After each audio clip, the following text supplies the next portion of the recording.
का ideological framework है। देखें, आप पहले ये समझें कि 15 साल के अंदर अमेरिका शरीफ ने ओसामा बिन लादेन का कुछ नहीं उखाड़ा। मलेरिया को मारने के एक तरीका होता है कि यू ड्रेन द स्वम्प्स। जहाँ मच्छर पैदा हो रहा है उस पर आप या तो पेट्रोल छिड़क देते हैं या वो पानी को बहा देते हैं, मिट्टी डालते हैं, मच्छर खत्म। अमेरिका शरीफ ने सोचा कि एक एक मच्छर पे एक एक एटम बम मारेंगे हम, क्योंकि धंधा बड़ा ज़बरदस्त है। ये तो साला मच्छर मरता ही जाएगा, आता जाएगा, हम मारते रहेंगे। हर स्टेट में एक फैक्ट्री चल रही है, मैकडॉनल्ड डगलिस की, फलाने जमा का चल रहा है। America is not interested in anything other than the profit of its corporation, because America is itself a corporation. Americans themselves are not citizens anymore, they are employees. So it's like one country called Microsoft, another is IBM. IBM का employee जब Microsoft में जाता है तो he changes his country. He has no loyalty any time to IBM, he becomes a Microsoft employee, right? उसमें अब बात इसलिए मैं कह रहा हूं कि what is the ideology that needs to be drained and where did it come from? Her fascist movement की एक डॉक्ट्रिन होती है कि आपने डॉक्ट्रिन बनाया, फॉर एग्जाम्पल कि मार्क्सिज्म को लेके you want to create the communist international and the Soviet Union. एक मार्क्सिस्ट डॉक्ट्रिन को लेके उसकी लेनिनिस्ट एप्लीकेशन हुई, right? What is the doctrine behind the Islamic State? It was enunciated by Muhammad Iqbal in 1920s after he felt upset at a Nobel Prize in Literature being given to Tagore, and Tagore being invited by the Iranian king, and Iqbal thinking that he is the philosopher of Persian literature and he had to assert his Muslimness because he came from a Hindu ancestry. So he developed the doctrine of, first जो Indian तराना था 1902 का, सारे जहाँ से अच्छा हिंदुस्तान हमारा, ये वाहिद शायर है जिसने अपना ही चोरी किया और उसी हिंदुस्तान पे लिख दिया मिल्ली तराना कि चीनो अरब हमारा, हिंदुस्तान हमारा। It's the same guy. That doctrine comes from the All India Muslim League. It does not exist anywhere in the Islamic world in the last 1400 years. That doctrine in the modern nation state becomes the Islamic Republic of Pakistan, which creates 4 constitutions in 10 years and is based on the principle of separation between the Muslim and the non-Muslim, based on the fact that a Muslim is a superior person than the dirty Hindu, which is based on the doctrine that the Hindu has to serve and the Muslim has to rule as the successor state to the Mughal Empire. ये Iran का doctrine तो नहीं है ना ये तुर्की का है। तुर्की ने मारना था 1 मिलियन आर्मीनियन, उन्होंने मार दिया। वहां ये बहस बहस थोड़ी होती है। And it was for Turkish domination. The Arab application of Islam is Arab imperialism. It's not about Islam. आपने कभी किसी अरब को कहा है कि मैं अरब नहीं हूं, मैं इस्लाम हूं, या वो मुसलमान है तो तुर्कियों का नाम रख ले? Have you ever met an Arab with an Iranian name? Parvez नाम का अरब देखा आपने कभी? Never. He's an Arab, first and last. Islam is his gift to the world and Muslims in India are his servants. Black को क्या कहते हैं अरबी में? या अब्दी, ओ my slave. Aswad, Aswad.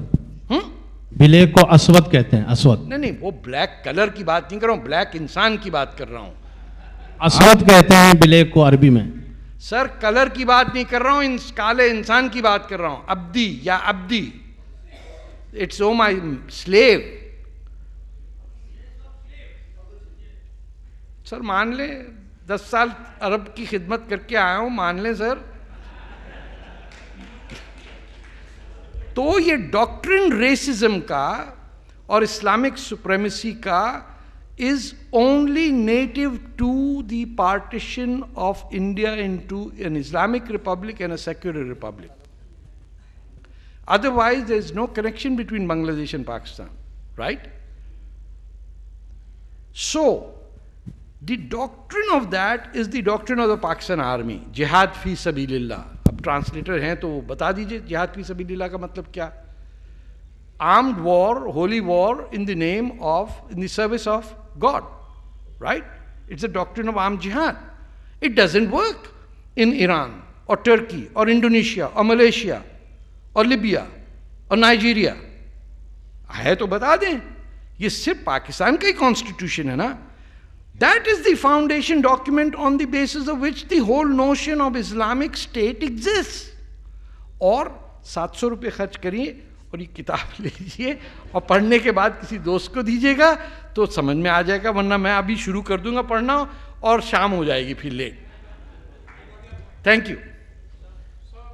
Hello, मेरा नाम हाजी फारूक चौहान है. एक सेकंड, कहाँ सर? जी चौहान साहब. जिंदगी गुजार के आया हूँ जी, 23 साल की जिंदगी गुजार के आया हूँ जी.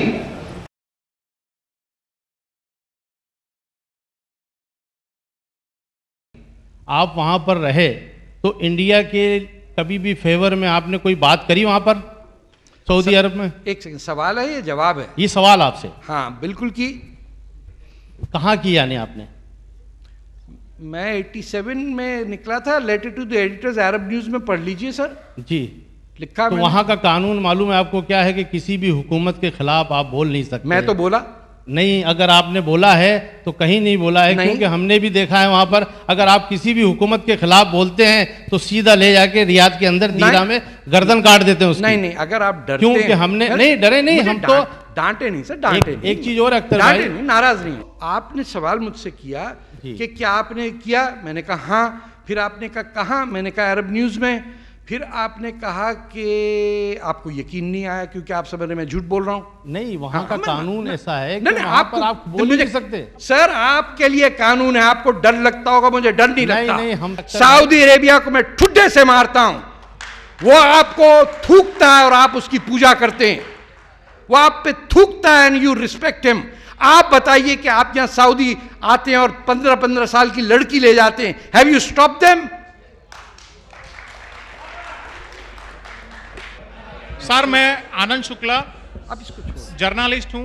सवाल यह है कि सुपर स्टेट का जो एटीट्यूड है मुस्लिम कम्युनिटी का हिंदुस्तान के अंदर, वो क्या सेक्युलर इंडिया तोड़ सकता है? मैंने तो नहीं देखा कोई सुपर स्टेट का एटीट्यूड. सवाल ये है कि पैन इस्लाम, सवाल ये पूछा मेरे भाई ने कि पैन इस्लामिज्म के तहत का मुसलमान इंडिया से क्या ताल्लुक है. अरे आप जवाब देना चाहते हैं, आप मुझे भाषण देना चाहते हैं, सवाल नहीं पूछना चाहते हैं. Let's be honest. If you have a question it can be answered. If you want to give a lecture I can listen, but then the option is for me to answer you, है ना. तो आपके यहाँ 200 million लोगों में से 12 लोग गए जिहाद लड़ने, राइट? तो आपको पीड़ है कि 198 मिलियन 900 एंड फलां फलां फलां लोग क्यों नहीं गए. या आप ये पूछ रहे हैं या ये पूछ रहे हैं कि 12 लोग क्यों गए. जो 12 लोग जा रहे थे हैदराबाद से पकड़े गए, उनको जाने देना चाहिए था, मैं तो समझता हूं. उनको रोका क्यों? मैं तो कह रहा हूं जो जा रहा है उसे जाने दो. वो जब चढ़ जाए जहाज पे उसका पासपोर्ट कैंसिल कर दो. मैं आसान तकरीब है, मेरे पास ज्यादा तकरीर करने का मेरा मूड नहीं है. आप दिल से नफरत हटाइए वरना सोल्यूशन नहीं मिलेगा मेरे भाई. माँ ना ना ना, ना भैया, मैं भी नहीं, गुस्सा है आप में. हाँ, मेरा नाम पीके बंसल, मैं रिटायर्ड पुलिस ऑफिसर हूँ गुजरात का. अमेरिका बिलियंस ऑफ डॉलर्स दे रहा है पाकिस्तान को, सस्टेन करा उसकी इकोनॉमी. पाकिस्तान में गरीबी गुर्बत भयंकर है, तो अमेरिका क्यों मदद दे रहा है पाकिस्तान को? He is sustaining Pakistan.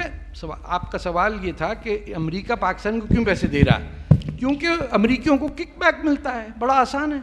आपके यहाँ बोफर्स का स्कैंडल नहीं था तोप नहीं, जहाज नहीं खरीद रहे आप, रफाल ये सब कुछ चलता है, हैं? तो अगर $2 बिलियन देने हैं पाकिस्तान में एक किसी को, और उसमें से $200 मिलियन वापस अमेरिका जा रहा है किसी की जेब में, तो वो तो देगा। आप भी शुरू कर दीजिए वापस देना, आपको पैसे मिलने लग जाएंगे। In a corrupt society that in which only business counts, this is the norm. जो भी बिजनेस करता है उसे पता है कि कौन ब्लैक में डील कर रहा है, व्हाइट में डील कर रहा है। आप लोग को पता है, आप तो गुजरात में, कोई ऐसे तो ना बोले कि हर चीज व्हाइट में होती है, हर चीज ब्लैक में हो रही है। पाकिस्तान इज अ रोग state. Pakistan does brilliant tactics by bribing politicians. They bribe Indian politicians. नहीं है आपके पास, यहाँ 2-4 तो फिरते रहते हैं ना। तो America gives money because the people in America who give the money profit from giving the money to Pakistan. Pakistan, on the record, 50,000 shipping containers went missing. 50,000 shipping containers, which means hundreds of tanks, tens of thousands of rifles, tractors, bulldozers disappeared. Where did they disappear? The Americans knew the insurance company will pay the claim. Where did these weapons go? To kill Americans. But does the company that is exporting and manufacturing these bulldozers and bulletproof vests gives a damn for the soldier? American फौज में कौन है? Illegal aliens who want to become Americans, blacks and Hispanics. गोरा तो जाता भी नहीं है, गोरा जनरल बनता है, फौजी होता है। आधी फौज डिग्री के लिए जाती है, बाकी फौज जाती है इलीगल अमेरिकन को अमेरिकन सिटीजनशिप के लिए, और कुछ जाते कॉलेज डिग्री के लिए, और फिर हर 6 महीने बाद क्या होता है? Tour of duty. कभी आपने सुना इंडियन फौज में?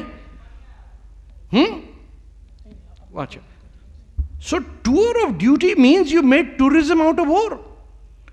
कोई इंडियन सोल्जर ऐसा है जो जंग पे जाता है, उसे बोले यार 3 हफ्ते के लिए मैं तुमको भेजता हूं दुबई, वहां उज्बेकिस्तान से तवाइफें बड़ी अच्छी आती हैं। They send American soldiers get to Cyprus and UAE to enjoy prostitution. It's not a country, it's a corporation, and a corporation you can always bribe the board of directors to anywhere. Don't turn India into a corporation.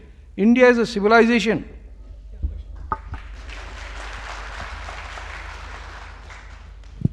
Hello, मेरा नाम प्रवीण अग्रवाल और मैं एक businessman हूँ।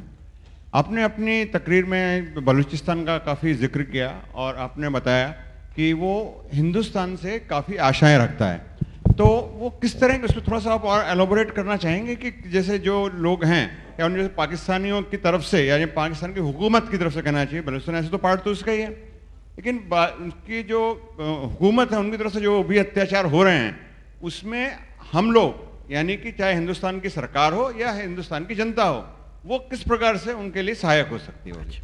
देखिए, इसे कहते हैं a question in good faith. Thank you very much. आप एक काम सबसे आसान ये कर सकते हैं कि आपने लोकसभा के मेंबर को जाके कहें कि एक बंदा आया था, वो ये कह के गया, आपका क्या ख्याल है इसके बारे में। वो उनसे कहें कि फॉरेन मिनिस्टर साहब से बात करें कि आप क्या कर रही हैं इस चक्कर के अंदर। जिनकी दोस्ती है मोदी साहब से उनको सब पता है। डुवाल साहब को पता है, डुवाल साहब ने कहा था 1 more Mumbai and forget about Balochistan, याद है आपको?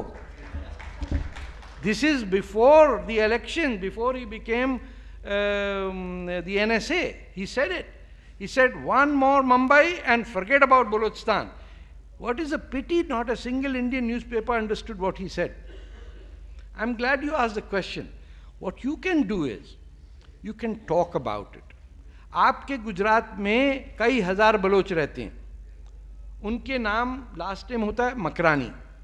They usually blacks. आप मेरी वेबसाइट पे जाएं, द बलोच ऑफ इंडिया, बड़े ही प्रो इंडिया लोग जिनकी रिश्तेदारियां बलूचिस्तान से कई 100-150 साल की, वो यहाँ रहते हैं, गोवा में रहते हैं, मुंबई में रहते हैं। कोई उनकी सुनता नहीं है क्योंकि उनके रंग काले हैं।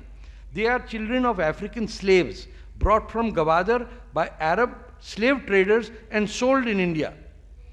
जूनागढ़ में भी होते थे, मानावदर में भी हैं। अच्छा, Baloch The African population of Balochistan is the most dominant and most enlightened people in all of Pakistan. जो मुसलमान होने के बावजूद they are secularists and they believe in democracy and the equality of men and women. हाँ, तो सरकार क्या कर सकती है? सरकार ये कर सकती है कि ये तमाशा जो लगाया है, 4 पॉइंट मैंने कहा था, no trade, no talks, no dealing, no Aman ki Asha. ये तो आसान काम है ना, खर्चा कम हो रहा है आपका. Once you do that, you have to take this to the United Nations, because Kalat was an independent state when it was invaded. आपको रोज पाकिस्तान जाके हर इंटरनेशनल कॉन्फ्रेंस में कश्मीर का रोना रोता है. हाँ, आपका काम है आपके बाबू लोगों से कहें कि फॉर गुडनेस सेक फाइलों की बात मत करो, you should simply answer back in Kashmiri. And if the Pakistani can't understand, बोलो आपको बड़ा दर्द है कश्मीर का, कश्मीरी जबान तो आती नहीं आपको, घर जाएं. लेकिन बलोचिस्तान के जो एग्जाइल लीडर्स हैं उनको हिंदुस्तान क्यों नहीं आने देते आप? Do you know they are not allowed to enter Balochistan, India? Why? Tibet की क्यों गवर्नमेंट एन एग्जाइल है यहाँ? बलूचिस्तान की गवर्नमेंट ऑफ एग्जाइल होनी चाहिए यहाँ पे. हमारा नाता रिश्ता सब बलूचिस्तान से, हम तिब्बत वालों को लेके बैठे हुए यहाँ. तिब्बत से हमारा क्या ताल्लुक था? कौन सा तिब्बत के दलाई लामा ने कभी कह दिया कि मैं हिंदुस्तानी हूं? कभी इंडिया का केस लड़ा है मदर टेरेसा या उन्होंने? ठीक है, नेक लोग हैं, लेकिन जो इंडिया का सिपाही शहरी, बात तो आपके नेहरू के पास आए थे कि हमसे मिलो, उन्होंने कहा बहुत दूर है. फिर मीर बिजिंजो ने कहा तो ढाका से कराची दूर नहीं है. फिर नेहरू साहब को समझ आया कि हाँ यार बात तो सही कह रहे, लेकिन उस वक्त तक किसी बाबू ने पॉलिसी बना दी होगी. सल्तनत ऑफ ओमान ने ग्वादर पोर्ट को बेचने की बात की इंडिया से. आपने कहा बहुत महंगा है. Today there is a Chinese submarine base over there with a road going straight right up through Gilgit-Baltistan, Pakistan occupied Kashmir, into Kashgar. You can do a lot by just talking and writing and asking the government to invite these people, just like I was able to come here on a visit visa. मैं कुछ नहीं और कह रहा. आए, एक ऐसा session हो जिसमें वो बात करें, अपना दर्द सुनाएं. कोई अखबार वाला, कोई तो टाइम्स ऑफ इंडिया वाले को शर्म आएगी कि वो लिख दे. क्या लिखते हैं ये लोग? इंडियन एक्सप्रेस, पता नहीं बड़े बड़े अखबार, मिलियंस उनके छप रहे, को खबर ही नहीं होती. कैन यू इमेजिन कि ढाका में उनका कॉरेस्पॉन्डेंट नहीं कोई इंडियन रिपोर्टर? मैं आपको बताऊं, इंडिया के हाई कमिश्नर की गाड़ी पे ग्रेनेड मारा गया. किसी को पता है आपको? नहीं. अगर अमेरिका के हाई एम्बेसी डोर पे ग्रेनेड मारा होता तो फर्स्ट लाइन होती, हर अखबार में होती. आप सब कर रहे होते और गोस्वामी प्रोग्राम कर रहा होता, 25 लोग बक बक बक बक कर रहे होते, अमेरिकन अमेरिकन अमेरिकन. यहाँ इंडिया के अपने हाई कमिश्नर पे बम मारा, आपको नहीं पता. और वो कौन है? उनकी बेगम is the Indian ambassador to Vietnam, one of the finest American Indian diplomats. Nobody covered them. देसी है, रंगबाज है, इसका क्या जाता है? एक आते 10 निकलते. So you need to prioritise and tell the government, for goodness sake, you have to speak the truth, वरना कोई यकीन नहीं करेगा. आप जाते हैं टोरंटो, मेडिसिन गार्डन और पता नहीं कहां कहां मोदी साहब घूम के आते. कभी एक दफा बलूचिस्तान चले जाएं, बोले तेल खत्म हो गया था, लैंड करके प्लेन करें. हेलो नहीं होता. मैं बताता हूं एक और चीज को, मेरा प्रश्न है. 1 सेकेंड सर, 1 सेकेंड. एक लास्ट थिंग, क्या आपको $30 बिलियन खर्च करने अफगानिस्तान के बाद प्रेसिडेंट गनी से नहीं कह सकते कि वो जो अफगानिस्तान में बलूचिस्तान का एरिया है वहां यार एक अस्पताल बना दो. ये जो जख्मी लोग हैं जिनके पास सिरिंज नहीं है, वो क्या कहते हैं, पेन किलर नहीं है, जो उनके जख्मी हो जाते हैं, दे डाई ऑफ पेन. आपको किसने रोका दवाइयां फ्री बांटने का? वहां बिल्कुल बॉर्डर पे है. What is the role of a Muslim in an active democratic society? Okay. Another thing. आप जवाब देने शुरू हो जाते यार. यार ये अजीब इंडिया की, मैं बीमारी के सवाल पूछते फिर जवाब देते. The role of an active Muslim in a democratic society is the same as the role of a Hindu or a Christian in a democratic society. So that's very simple.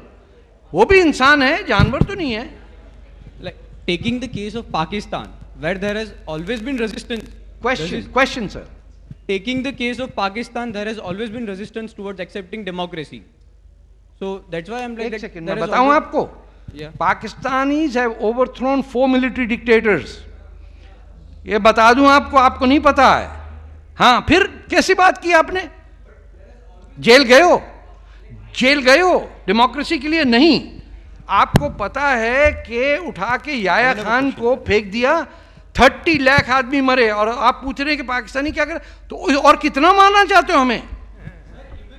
Who threw Yahya Khan, Ayub Khan, Ziaul Haq and General Musharraf? Tariq Fateh, he has a lot of stuff, substance in the YouTube. So to the audience, just YouTube, just Google search about him, just look at the website, rather than discussing, arguing and, counter-arguing and asking questions and counter-questions. Look at his YouTube page, the RavalTube website or his website. I think you'll find a lot of answers in that question. Rather than again asking counter-questions, you should look at the YouTube search, Google about his name, you'll find a lot of things. Thank you.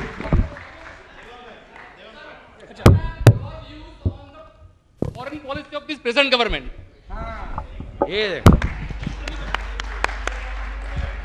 Yeah, I got the question. तो मैं number पूरे लिखाई की अच्छी सफाई के भी मिलेंगे.